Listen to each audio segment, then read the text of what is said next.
আসসালামু আলাইকুম, সবাই কেমন আছো? আলহামদুলিল্লাহ আমি ভালো আছি। আমার প্রিয় বোনেরা, বিড়াল পালতে পছন্দ করো তাদের জন্য ভিডিওটা, আর যারা বিড়াল পছন্দ করো না তাদের জন্য ভিডিওটা না। যখন আমি বিড়াল বাচ্চাটাকে নিয়ে আসি তখন ওর গায়ে অনেক উকুন ছিল। তারপর চিন্তা করতেছি কিভাবে উকুনগুলো সরাবো, কি করব, মানে এগুলো নিয়ে অনেক টেনশন করতেছি। তারপরে ওকে আমি গোসল করালাম। করানোর পরে অনেক উকুন চলে গেছে। তারপরের দিন 2 দিন পর আবার গোসল করালাম একটা মেডিসিন দিয়া। তারপর শ্যাম্পু দিয়ে গোসল করালাম। গোসল করানোর পর ফুল উকুন চলে গেছে।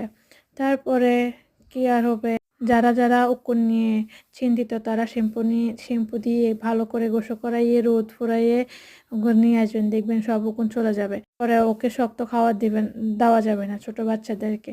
একটু রান্না করা মাছ বা সিদ্ধ করা মাছ এগুলোই ছোট বিড়ালেরা খায়, মানে ছোট বাচ্চারা খায় আর কি।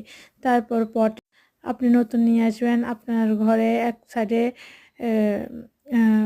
একটা বল বা কিছু রাখবেন, মাটি দিয়ে বা করাতের গুঁড়ি টুড়ি এগুলো দিয়ে।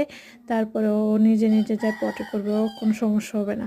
আপনার খাটে বা অন্য অন্য জায়গায় পটি করবে না। ওই যে আপনি যেখানে করাতের গুঁড়ি বা মাটি দিবেন ওখানে পটি করবে। আর বিড়ালকে বিড়ালের মতো করে রাখবেন, দেখবেন যে বিড়াল আপনাকে আঁচড় দেবে না, কামড় দেবে না। যখন আপনি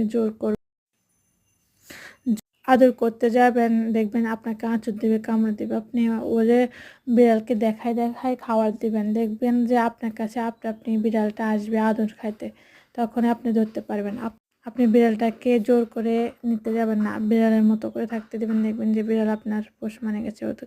ওদেরকে একটু সময় দিবেন, একটু খেলাধুলা করবেন, দেখবেন ও হয়ে গেছে। দেখেন বিড়াল কীভাবে ফোন টেপাটেপি করতেছে, কীভাবে খেলছে, কীভাবে।